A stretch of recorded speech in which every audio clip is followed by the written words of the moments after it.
It's a mailbag episode of Locked On Blazers.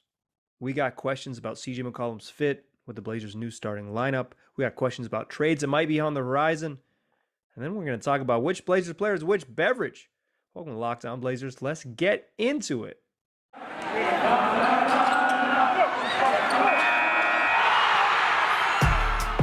You are Locked On Trailblazers, your daily Portland Trailblazers podcast. Part of the Locked On Podcast Network. Your team every day. What up, world? It's your past first point guard and Trailblazer reporter Mike Richmond. You are listening to another episode of Locked On Blazers, part of the Locked On Podcast Network, available wherever you get podcasts and now also on YouTube. If you're listening to my voice, please go subscribe to the YouTube channel. Go to YouTube right now, search Locked On Blazers, subscribe. If you're watching on YouTube, I would truly appreciate it if you subscribe to the channel. We're trying to get to 2,000 subscribers by 2022. We can't do that without your help, so please join us. Join us on YouTube. It would mean a lot to me, and I would appreciate it. Today's episode is a Mailbag Monday, good old-fashioned Mailbag Monday. We do this each and every week, answering listener-submitted questions all episode long. If you want to get involved, there are two ways to do it. You can tweet at me, at Mike G. Rich on Twitter. Just send me a tweet whenever you're thinking of it. It helps if you tag it as Mailbag, and that way I know it's a question for the show and not just a random tweet. Or if you follow me on Twitter, day of the show when I'm going to record it, typically on Monday nights, posting on Tuesdays, hence Mailbag Monday, but things move around because of news and the way games work, et cetera, et cetera. Day of the show, I will send out a tweet soliciting your questions. You respond to that tweet. I will do my best to get you in the show or save it for a future show. If you are not a Twitter user or someone who doesn't tweet, that's totally fine, baby. Because you can just email me. LockedOnBlazersPod@gmail.com is the address. That's LockedOnBlazersPod@gmail.com. Like I said, we do this each and every week. Those are the two ways to get involved. So without further ado, neither snow nor rain nor heat nor gloom of night stays mailbag from your ears. Our first question in today's mailbag comes from Douglas Holstrom at Dougie Froth on Twitter, who asks, will the amount of players around the league and COVID protocols speed up or slow down the trade season? John Hollinger of The Athletic wrote about this today. He said he's at the G League showcase in Vegas, and it was supposed to be the sort of talk of the town was what was going to happen in the trade season, and he was going to get all the sort of league insiders and executives there were going to get the whispers about trades and blah blah blah, and ain't nobody talking about trades because COVID is just it's a big deal in all of our lives who are not in the NBA. All of a sudden, again, it's back. We want to be through this, but we're not. I certainly am very much ready to be done talking about this and dealing with it in my everyday life. And the NBA ain't no different. It's ravaging the NBA, like tons of positive tests. The league is changing rules on how many players you can carry with you and making mandatory signings when players test positive for COVID because they're just going to push forward. And according to John Ollinger, that is what people are worried about. They're worried about having enough players to play games. It's a results-based business. You want to win now so you can have a chance to win later. And I think that's going to slow down significantly trades because who's available, who's unfortunately, like who's been infected, who is fully vaccinated, who isn't, when did those things happen, the timing of positive tests, the timing of COVID infections, the symptoms and all those things. People are going to want data on that, and it's gross and scary in a lot of ways, but it's also just like the truth, and the NBA is going to slow down because of that. Speaking of trades, all over a segment, folks are asking about trades. Alex King at AlexJKing35 on Twitter asks, with the reports coming out that everyone except Dame is available, what is the over-under on players being dealt by the deadline? Love this question because it's not asking me to just make up trades out of whole cloth or just sort of speculate wildly. I think we know the names that are available out there without speculating wildly. Everyone who plays for the Pacers that isn't named Malcolm Brogdon, seemingly Ben Simmons, but maybe not. And then sort of the rest of the sort of mid-range guys in the league who would always be sort of tradable in that $10 to $15 million range. So instead of making up whole cloth, Alex King's wants me to project how many will happen. That's what I'm talking about at AlexJKing35.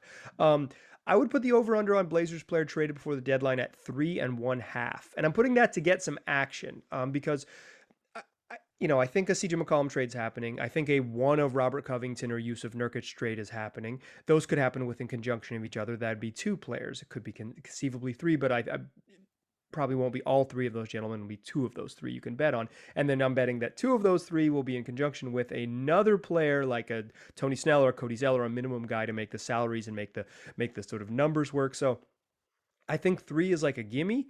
So I'm setting it at 3.5. So if you think there's going to be a whole bunch of trades, we'll set it at 3.5. I think 2.5 is a gimme. You'd win the over on 2.5. So 3.5, the over under on players traded before the deadline. At Connor Gregg, as Connor asks, is there anyone currently on the proverbial trade block right now that you could realistically play their way out of getting traded in a positive way? Essentially, does anyone have a chance to show that they can be part of a title here at this point? So as as Alex King pointed out, as Alex J King 35 pointed out in the previous segment, previous question, it's anybody but Dame, right? And I think this is an important thing to think about here. If the Blazers had a player on the roster of sort of Dame's caliber and fit next to Dame that you said these two dudes can win a championship together, then they wouldn't be in the situation where you're like they should trade anyone. And like I don't think that's irresponsible. I think that's like sort of very much the correct way for the front office to approach this. They would be in a different position. And even if you say Anthony Simons is like so good and going to be so good in the future, and I think you can watch him play and understand that he's 22 years old and be really, really excited about what Anthony Simons might be down the road. But if you're trying to win a championship with Damian Lillard, and the sticking price to get an all-star level player is Anthony Simons, I think you might just have to push your chips in. If the sticking price is literally anyone on the roster not named Dame to make you get for a legitimate all-star caliber player, there's no negotiation. There's no one on the roster that should be untouchable. I think Nasir Little's going to be a good NBA player. I think Anthony Simons might be a really good scorer in this league for a long time. Norman Powell already is that pretty much. CJ McCollum is he's going to pushing up towards the top 5 in the Blazers all-time scoring list. Is just a dude who gets buckets in the league. Yusuf Nurkic is an above-average center. Robert Covington and Larry Nance Jr. are good glue guys, probably one more so than the other. Like, the Blazers have sort of somewhat like low-level intriguing parts, but none of those guys could move to a point where you say, oh, this could be the second best player in the championship. Don't trade him. You want to upgrade the roster. And that means you have to take risks. And if those risks involving sort of beloved players, even who are playing well, as Nasir Little hits his stride and kind of finds how he's going to be effective in the league, and as Anthony Simons continues to show, like he can on some nights he can score on anybody, on most nights he can score on most anybody. Like that, to me, those aren't sticking points. This is kind of where the mess they've got in is thinking maybe too far down the line. If they're committed to having Dame on this roster, they need to narrow their parameters of what they're thinking. They need to say, what's the best way to be really good over 3 to 5 seasons? Max. Absolute max, 3 to 5 seasons. If you're thinking beyond that, if you're thinking about holistic building and trades and future draft picks and all those things, then you need to expand the parameters of what you're considering. Are we trying to win? Is this team trying to win with Damian Lillard on the roster, or are they trying to be good with Damian Lillard on the roster but be sustainably good into the future? Those are different questions. If you're trying to win a championship, to quote my man Garth. Actually, that might have been Wayne, but it was Wayne. To quote my man Wayne, you got to win a championship with Dame on the roster, most likely. So everybody has to be available, and no one can play themselves into being untradeable. They can play themselves into being more tradable. All right, let's come back in the second segment, answer a few more of your questions. But first, let me tell you about Truebill. Do you know why free trials renew without your consent? It's because it's a business scam and it's out to get you. So don't let greedy corporations pocket your money. Download Truebill to take control of your subscriptions. It's the new app that helps you identify and stop paying for subscriptions you don't need, you don't want, or you simply just forgot about. On average, people save up to $720 a year with Truebill. And because companies make subscriptions hard to cancel, Truebill makes it incredibly simple. You just link your accounts and Truebill will cancel your unwanted subscriptions in one tap. And if it's more than one tap, you're paying for a service, and the Truebill concierge will cancel your subscriptions and do all the taps for you. I signed up for Truebill. I went to truebill.com/LockedOnNBA. I signed up for Truebill. I got in less than 10 minutes. I had the app downloaded on my phone and I was looking at all my subscriptions. It was super duper easy to use, and it could be easy for you too. If this is something that you need, It's not going to take you more than 10 minutes to find out. So don't fall for those subscription scams. Start canceling today at truebill.com/lockedonnba. Go right now. Truebill.com/lockedonnba. It could save you thousands a year. Truebill.com/lockedonnba. Today's show is also brought to you by BetOnline. It's got you covered all season with more props, odds, and lines than ever before. So as football season heads to the playoffs in the NFL, as college football season rolls through the endless 84 different bowl games, we've got about 79 left maybe. BetOnline is your number one spot. It's also your number one spot for basketball, which is rolling into the middle of the season. It's your number one spot for hockey, for soccer, for combat sports, even to play your favorite Vegas casino games, whatever you're into, you will find the action on betonline.ag. And if you go there right now, sign up today, use the promo code LOCKEDON, you'll receive a 50% welcome bonus on your first deposit. That's a 50% welcome bonus when you use that promo code LOCKEDON at betonline.ag. That's BetOnline, where the game starts. All right, let's keep it rolling on this glorious Mailbag Monday. We answer some questions about trades and trade parameters and kind of my views of what trades are going to look like. We'll get deeper into trade specifics a little bit later, probably in a episode in the new year. I promised I'd hit you in the new year with trades, and fake trades are coming back in the new year. But for now, we're staying in the theoretical world of trades. But we're gonna switch gears a little bit in this section of the mailbag and talk about CJ McCollum, because a lot of people have questions about CJ McCollum. He hasn't played in 2 weeks. He's set to be evaluated later this week and into next week, and kind of the Blazers will still figure out his return after he had a collapsed lung and is missing some significant time with what sounds like quite frankly, just like a scary injury, but I don't think it's something that is likely to keep CJ out for, we're talking weeks, not months for sure. But his absence has caused people to wonder about sort of what's next for the Blazers, including Zabel, who says, you've said multiple times that our biggest problem with the current roster is that our 4 best scoring options are all 6'3", which is absolutely true. So what are your thoughts on splitting the 4 in half and starting Dame, CJ, Nas, Larry, and Nurk, and coming off the bench with Ant, Norm, Snell, Rocco, and Zeller once everyone is healthy, of course? What are you gonna do? Like, here's the problem with that. Unless you're subbing 5-man units, at some point Ant and Norm are going to have to be on the floor with Dame and CJ. And if you're closing a game, how are you going to keep Norman Powell on the bench for Nasir Little? Like, how you do it? How do you do it? How do you look Norm in the eye and say, oh, it's 5 minutes left, we got to pull you for Nas? It's untenable.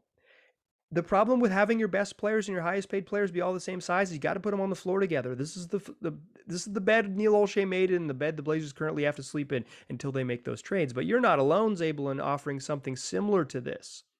Dr. J posits, given how long CJ has been out and how our team is starting to gel defensively with both Nasir Little and Nas starting, is this the time to at least answer the question, would we, capital W, capital E, collective pronouns for my longtime listeners, would we be better and more balanced with CJ coming off the bench? Yeah, I think in general, yes. Yes, I think this is the sort of solution the Zabel positive with moving Norm to the bench and moving CJ to the bench. Yes. The simple answer is yes. For the first 7 minutes of the game, yes. And then what, y'all? Here's where the problem lies. One, you don't sub in 5-man groups. You don't it's not hockey changes, and you don't sub, front line, back line. You don't sub 2 at once. Sure, you can sub pairings. You could take Norm out at the 6-minute mark and then and bring CJ in, and then you could take, and then I guess Dame plays the whole quarter, and then you bring Ant in at the quarter. It's like at some point you're going to have to play those 3 guards together. And then the end of the freaking game comes. You're going to have to play CJ at the end of the game. Period. If he's on the roster, making the money he's making, and he's good. Like, CJ's good. I think like we're losing a little bit sight of that. He's a good basketball player. He's a bad fit on this team, but he's a good basketball player. And you're going to have to play him at the end of the game. You're going to have to play Norm at the end of the game. Often they don't play Ant at the end of the game because those 3 other gentlemen are better than him. But it doesn't fix the balance just to move him to the bench. It answers one question. Does the starting lineup have more balance? Yes. But after you make that second sub, like after you've pulled out the first 2 guys and you're making that second sub, you're going to play 3 guards regardless at one point. I think you could make a good case that playing three guards as your second unit is more valuable. But at the end of the game, CJ is going to be on the court. If he's on the roster, he's going to be on the court next to Dame, and Norm's going to be on the court with him. Those three dudes are going to play at the end of games if this team is healthy and as currently constructed. And that's it. That's the roster balance problem. You can make some creative solutions, but if those gentlemen are on the team in roster, you're just going to end up with you're going to run into the same problem in the final 5 minutes of every single game regardless. Dr. J did point out something that I want to highlight. Since CJ McCollum has been out of the lineup, he got hurt against the December 4th against the Celtics and didn't play after that. He has not played since then, so he's been out for 2 weeks. It took a little while to get the diagnosis, so the diagnosis is short of 2 weeks, but the injury is about 2 weeks at this point as I'm recording this on Monday, December 20th. The Blazers are 12th in defense, according to Clean and Glass, over that span. They're an above-average defense with this group where they put in Nas and Larry Nance in the starting lineup, and they're playing Robert Covington a bunch of minutes off the bench, and they're shortening that bench unit. No Cody Zeller, who was having some trouble defensively. This team is an above average defense with this group, with this roster, and without playing the 3-guard lineup, without running 3 6'3" guards out there when they've switched and gone to this longer, just like more balanced front. They're a better defense. They're 27th in offense during that same stretch. They've been terrible on offense, and Dame, when he first came back from the injury, was not playing well. He's been better the last 2 games. Reason to believe the defense will get better, offense will get better. There's also reason to believe the defense will get a little bit worse. Also, small sample size, 3-point luck, all of those things play into it. But they're better on defense when they have more length. You can see it with your eyeballs, and the numbers tell you the exact same thing. That's why we open this thing with trades, because trades are inevitably coming. They're inevitably coming with this group. We'll see them soon. They're better on defense with length. Let me say it one more time. They're better on defense with length. I don't even think Nasir Little has been a great defensive player, but he provides a bunch of energy and real plus length on the wings, even at 6'5". He's got long enough arms to provide plus length. Larry and Nurk up front is a better defensive start to better defensive duo to start games, because you go big and you kind of juice just by size alone, juice the defense. And Robert Covington has been much better, even in a bench role, has been much better as of late. And the Blazers have been better on defense, and just playing more long dudes and not having to play a bunch of stretches with undersized guards. Except they still play, you play some guards, but not like a long stretches with 3-guard lineups. They've been better. And if Dame gets going, they can be better on offense. It's why the trades are inevitable. Let's come back in the final segment and close out this glorious Mailbag Monday. But first, let me tell you about Boost Mobile.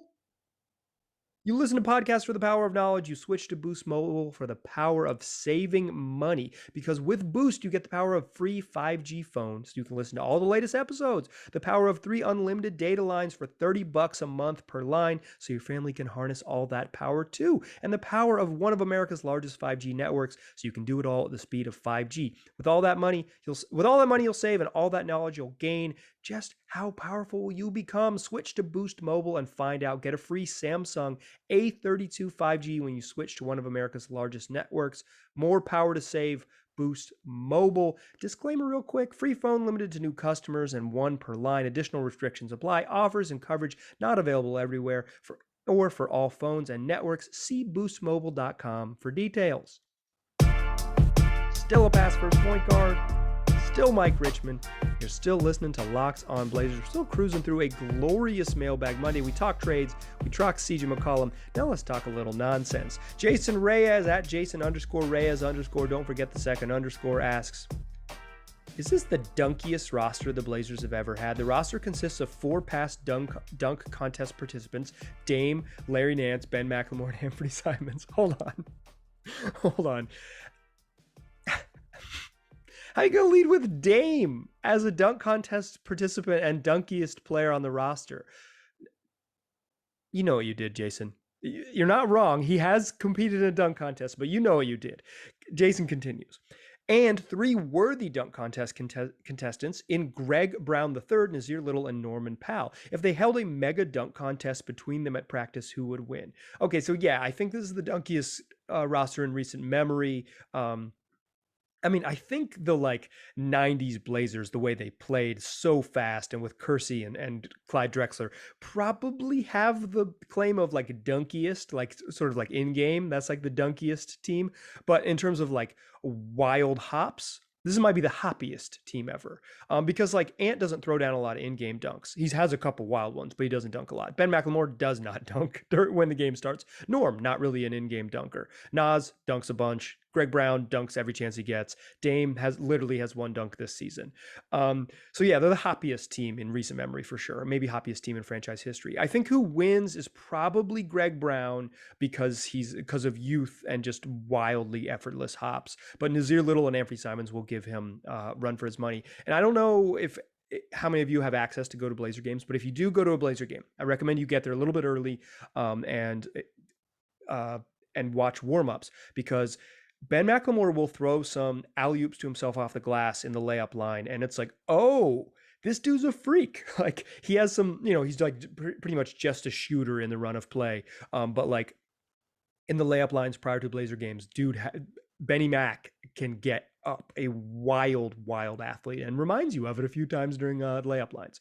Next question comes from Ratto at Matt Ratto on Twitter, who asks, what are your percentage chances that Chauncey Billups is still the coach on April 1st, July 1st, and October 1st? 0%. Oh, still the coach. 100%, 100%, and 99.9%.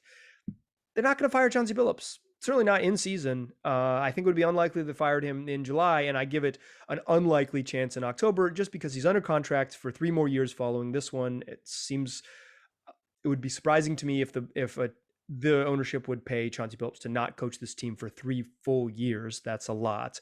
But it's less than 100% October 1st, because should they bring in a new GM, or should the team, I don't think it'll be sold this summer, but should they bring in a new GM, there's a chance the new GM wants to bring in a new coach. But probably if they bring in a new GM, if they don't just promote Cronin, that GM might have to agree, you got to let Chauncey Billups have a full year to kind of figure it out. So I'll go 100% still the coach on April 1st, 100% still the coach on July 1st, 99.9% still the coach on October 1st. It's going to be Chauncey. Next question, final question of the show, comes from Tim. Tim asks, if each Portland Trailblazer were a beverage, what would they be? Can be just a drinkable liquid. Walk me through the Bevmo of the Blazers. I've only been to Bevmo once. If you're not a Californian, Bevmo is a large beverage outlet, and they got everything. I've been to one in San Francisco one time, but I live in Oregon. We don't have Bevmo, or if they do have Bevmo, they don't have it in the part of the city that I live in. So let's run through it.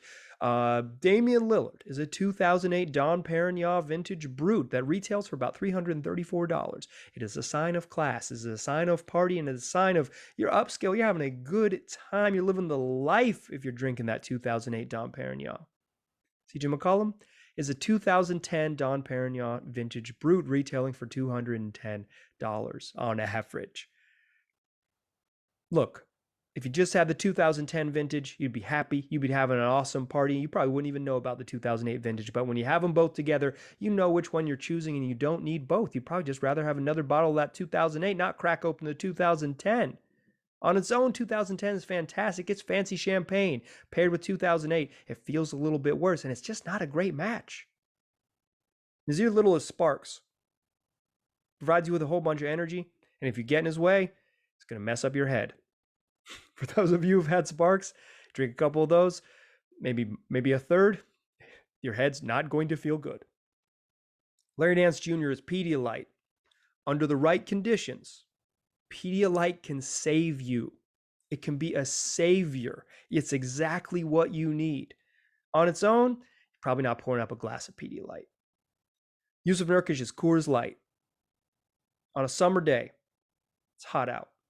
Reach into the cooler. You want a Coors Light.